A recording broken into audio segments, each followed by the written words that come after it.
नमस्कार मेरे प्यारे दोस्तों, मैं वैभव एक बार फिर से आप सभी का स्वागत करता हूं आपके अपने ऑनलाइन प्लेटफॉर्म पर। आप सभी मेरे भाई बहनों का बहुत बहुत स्वागत है। जल्दी से सारे लोग आ जाइए। फिर आज के सेशन की हम लोग शुरुआत करेंगे। साइंस के बहुत ही बेहतरीन वाले क्वेश्चंस को हम लोग डिस्कस करने वाले हैं, जो कि आपके एग्जाम के लिए काफी इंपॉर्टेंट हो सकते हैं।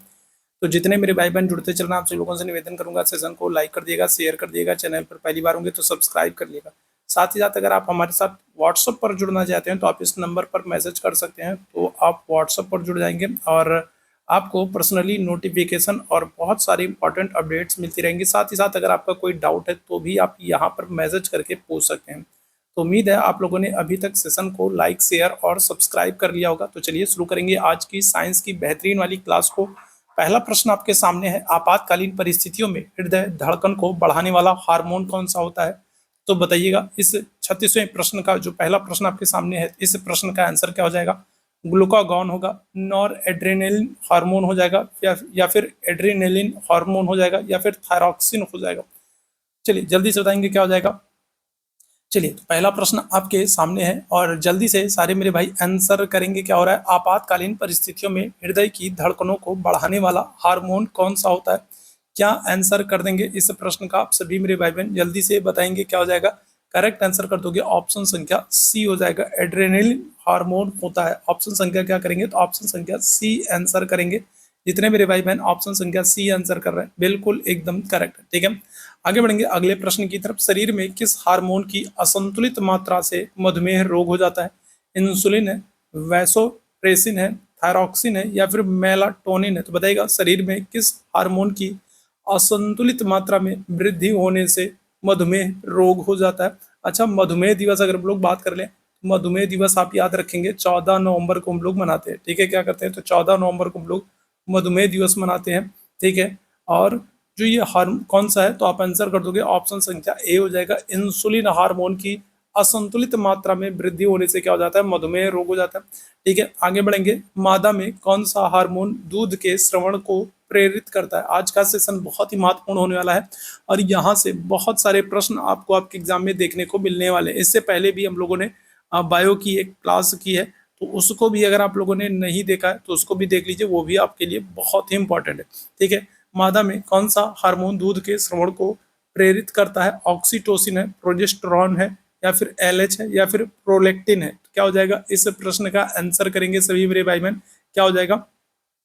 ठीक है, तो फीमेल में अगर हम लोग बात कर लें तो हार्मोन कौन सा हार्मोन है जो दूध के स्रवण को प्रेरित करता है? क्या आंसर कर देंगे? ऑप्शन संख्या क्या हो जाएगा? डी हो जाएगा। ठीक है, क्या हो जाएगा? ऑप्शन संख्या डी हो जाएगा, प्रोलेक्टिन हो जाएगा। ऑप्शन संख्या डी आंसर करिएगा।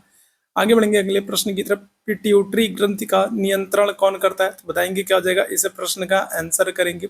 चलिए जल्दी से बताएंगे क्या हो जाएगा। और बाद में जितने मेरे भाई बहन जुड़ते चल रहे हैं, आप लोगों से निवेदन करूंगा कि सेशन को लाइक कर दीजिएगा, शेयर कर दीजिएगा, ताकि बाकी साथियों तक भी ये सेशन पहुंच सके, उनको भी इस क्लास की जानकारी हो सके, बाकी भाई बहन भी जुड़ सकें। और चैनल पर अगर आप लोग पहली बार है तो चैनल को सब्सक्राइब जरूर कर लिए, ताकि जब भी हम लोग लाइव आते हैं तो उसकी नोटिफिकेशन आपको मिलती रहे। साथ ही साथ चैट बॉक्स में आपको टेलीग्राम का लिंक दिख रहा है, तो टेलीग्राम चैनल से नहीं जुड़े हैं तो टेलीग्राम चैनल से जुड़ जाइए। साथ ही साथ आप हमारे साथ व्हाट्सअप से जुड़ना चाहते हैं तो ये व्हाट्सअप नंबर है, तो यहाँ पर मैसेज करके आप व्हाट्सअप पर जुड़ जाएंगे। आपको पर्सनली नोटिफिकेशन, पीडीएफ और बहुत सारी इंपॉर्टेंट अपडेट्स मिलती रहती हैं। ठीक है, चलिए तीसरे प्रश्न का आंसर करेंगे। पिट्यूटरी ग्रंथि का नियंत्रण कौन करता है? हाइपोथैलेमस है, एड्रिनल है, पीनियल है, या फिर थायराइड है? तो इस प्रश्न का आंसर कर देंगे क्या आ जाएगा। तो आप आंसर कर दोगे ऑप्शन संख्या क्या आ जाएगा? ए, हाइपोथैलेमस है। ठीक है, पिट्यूटरी ग्रंथि का नियंत्रण कौन करता है? आंसर क्या कर देंगे? हाइपोथैलेमस है। आगे बढ़ेंगे अगले प्रश्न की तरफ। मस्तिष्क का कौन सा भाग शरीर की मुद्रा तथा संतुलन का अनुरक्षण करता है? मस्तिष्क का कौन सा भाग शरीर की मुद्रा तथा संतुलन का अनुरक्षण करता है? प्रमस्तिष्क है, अनुमस्तिष्क है, मेडुला है, या फिर हाइपोथैलेमस है? इस प्रश्न का आंसर करिएगा। क्या हो जाएगा?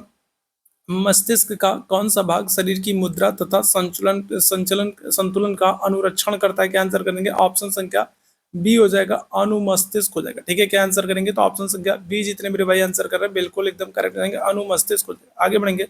स्तनधारियों में मस्तिष्क का सबसे विकसित अंग जिसमें आदमी प्रजनन कर सकता है, मशीनों का आविष्कार कर सकता है और भाषा और कला को भी प्रस्तुत कर सकता है, क्या हो जाएगा? तो प्रमस्तिष्क होगा, सेरेब्रम होगा, अनुमस्तिष्क होगा, सेरेबलम होगा, या फिर मज्जिका मेडुला होगा, या फिर इनमें से कोई नहीं होगा? बताइएगा। इस प्रश्न का आंसर करेंगे सभी मेरे भाई।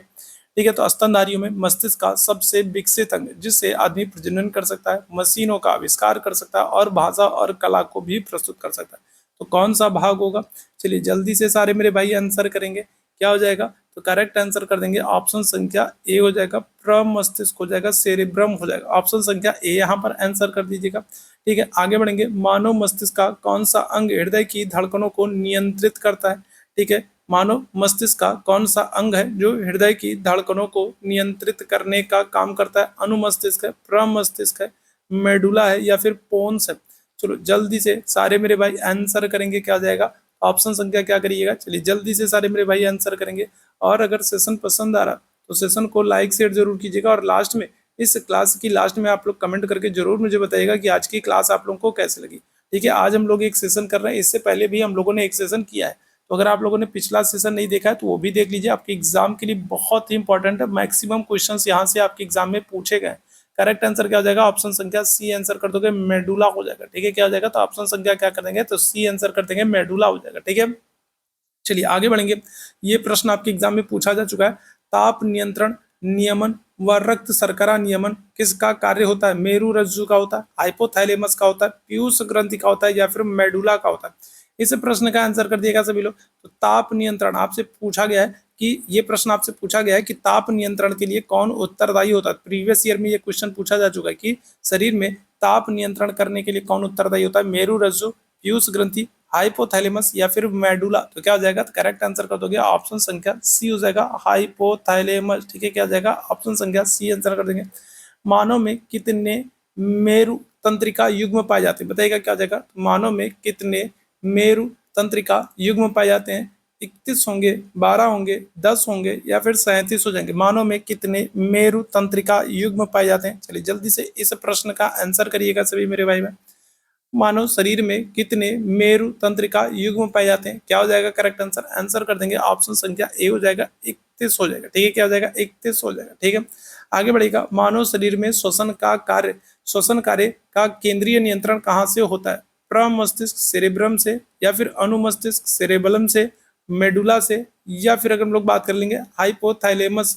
बताइएगा। देखो सेशन तो छोटा रहने वाला है, ठीक है, सेशन बहुत बड़ा नहीं होने वाला, सेशन तो छोटा होने वाला है, लेकिन इस सेशन में जितने क्वेश्चंस है वो आपके लिए मोस्ट इंपॉर्टेंट रहने वाले।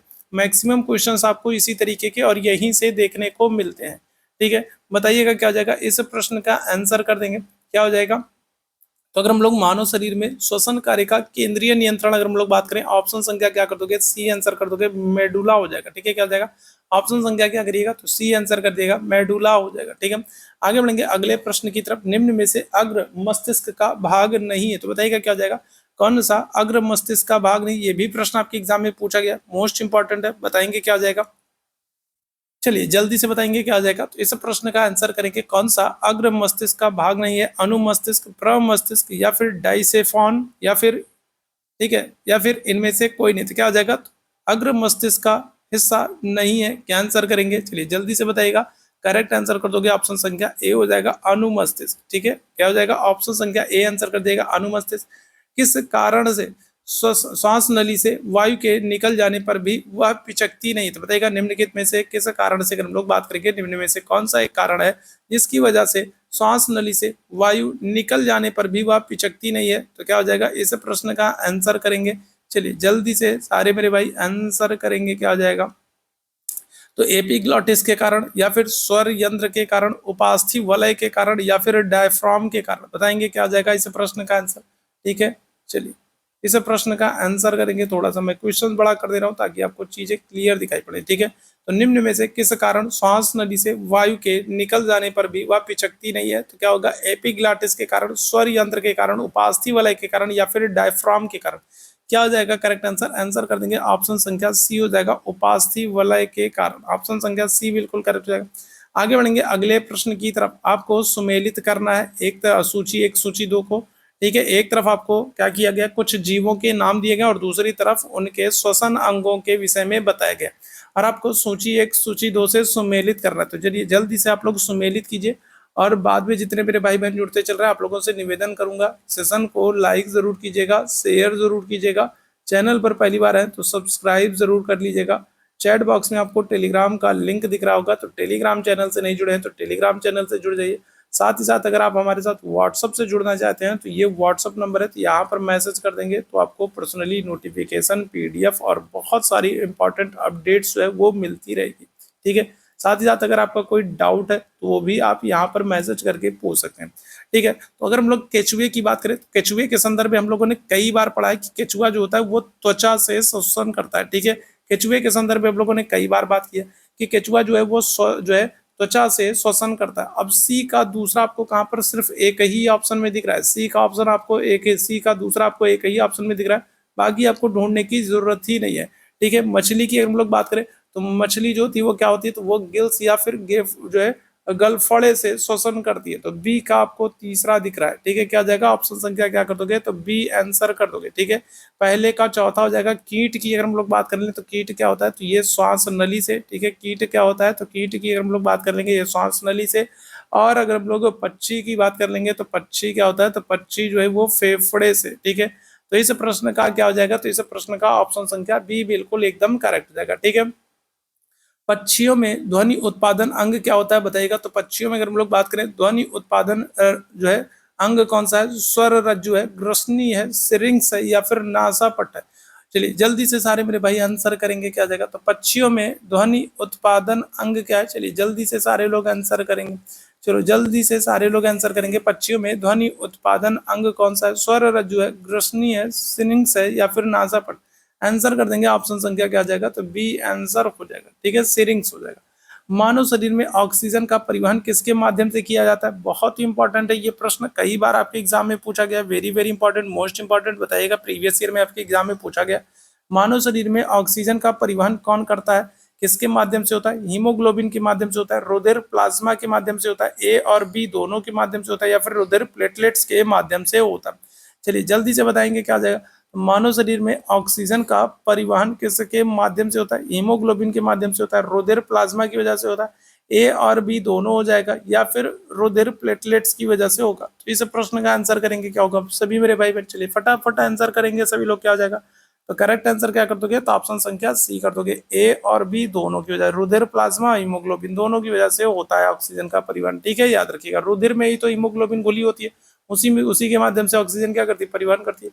वायु श्वसन मार्ग है, तो बताएंगे इस प्रश्न का आंसर, देखो वायु श्वसन मार्ग कैसे क्या हो जाएगा इस संदर्भ में अगर हम लोग बात करें तो सही विकल्प क्या हो जाएगा। चलो जल्दी से सारे लोग आंसर करेंगे, चलिए जल्दी से सारे लोग आंसर करेंगे, तो वायु श्वसन मार्ग क्या हो जाएगा, चलिए जल्दी से सारे मेरे भाई आंसर करेंगे, चलिए जल्दी से बताइएगा। तो यहाँ पर आपको वायु श्वसन मार्ग के संदर्भ में 4 विकल्प दिया गया और आपको सही विकल्प का चुनाव करना है, क्या हो जाएगा, तो करेक्ट आंसर कर दोगे ऑप्शन संख्या सी आंसर कर दोगे, क्या हो जाएगा, तो सबसे पहले तो नासा छिद्र, नाक से आप क्या करते हो, सांस लेते हो।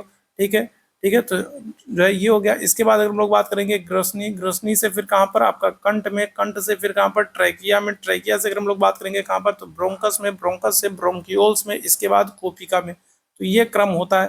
ठीक है, ऑप्शन संख्या क्या हो जाएगा, तो सी आंसर कर देंगे।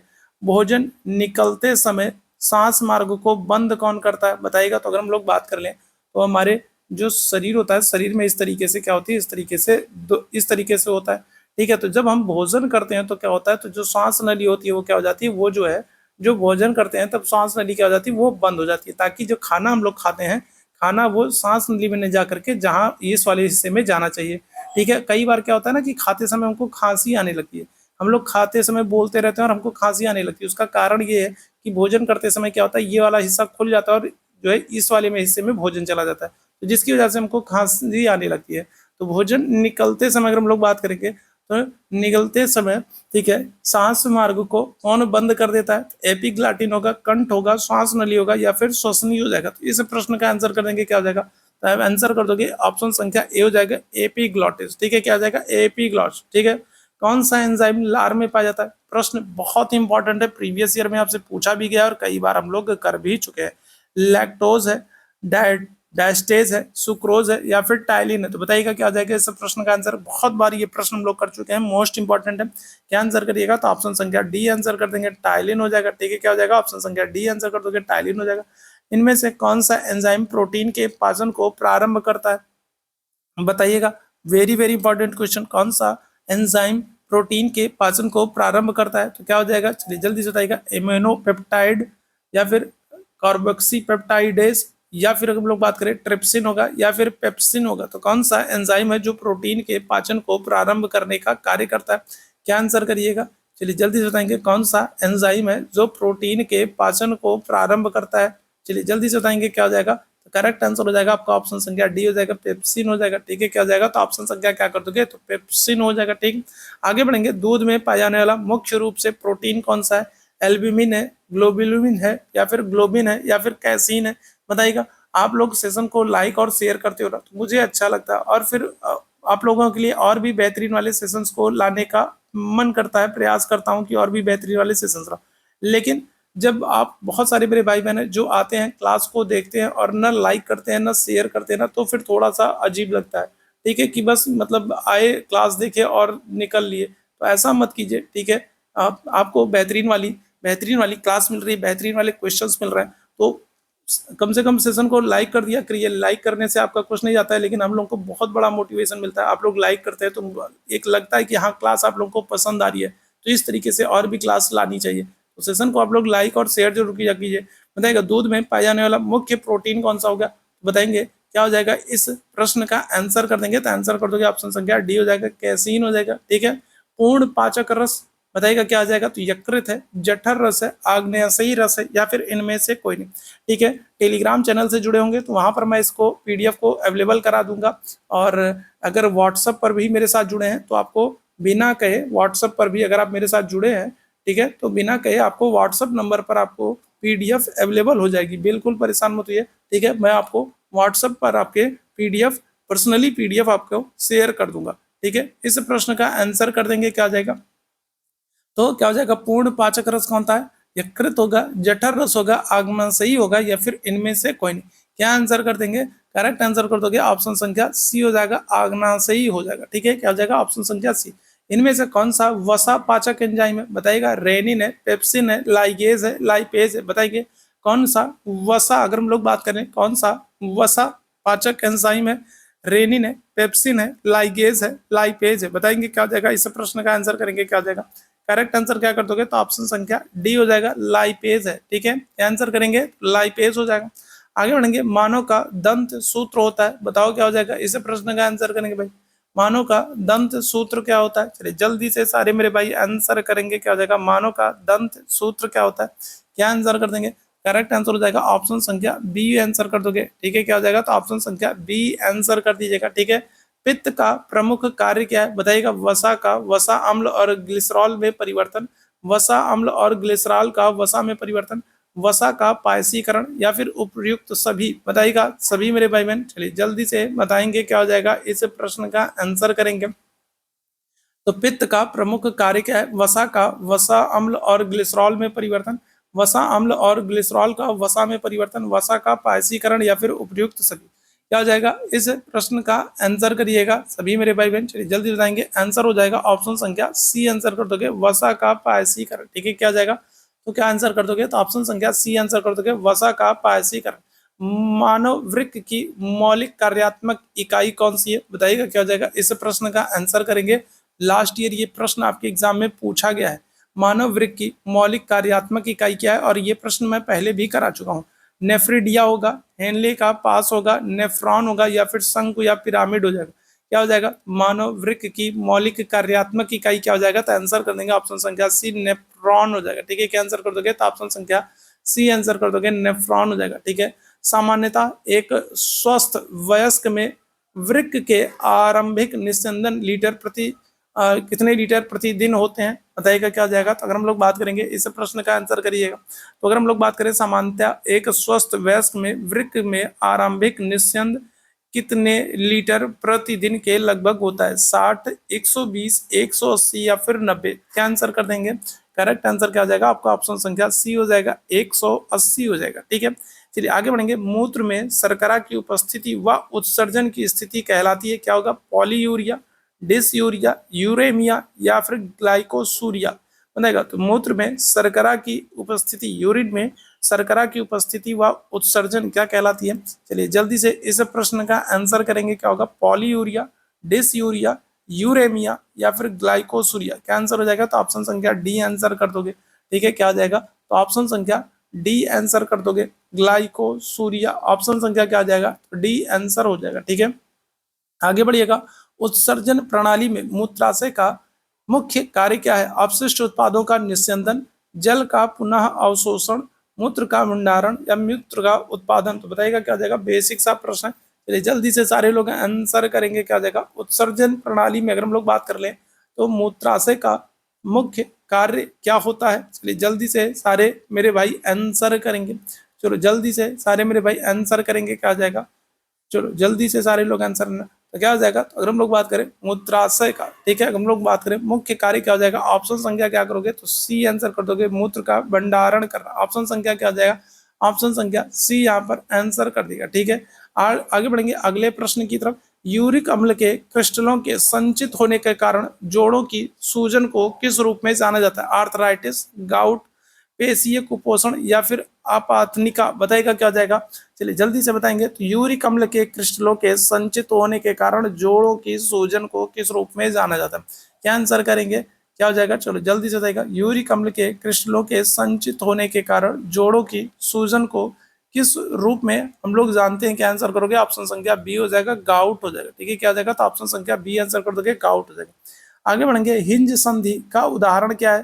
तो घुटने की संधियां, फीमर व श्रोणि मेखला का जोड़, करोटी की अस्थियों के मध्य संधि या फिर अंगूठे की अस्थियों की संधि? तो हिंज संधि की बात करेंगे तो क्या हो जाएगा? इस प्रश्न का आंसर करिएगा। चलो जल्दी से बताइएगा।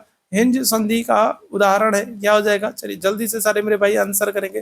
करेक्ट आंसर हो जाएगा आपका ऑप्शन संख्या ए आंसर करोगे, घुटने की संधियां। ठीक है, क्या हो जाएगा? तो घुटने की संधियां, ऑप्शन संख्या ए यहाँ पर आंसर करिएगा। ठीक है, चलिए आगे बढ़ेंगे अगले प्रश्न की तरफ। अस्थि में कौन सा लवण सबसे अधिक होता है? मैग्नीशियम क्लोराइड होता है, कैल्शियम कार्बोनेट होता है, कैल्शियम फॉस्फेट होता है, सोडियम क्लोराइड होता है?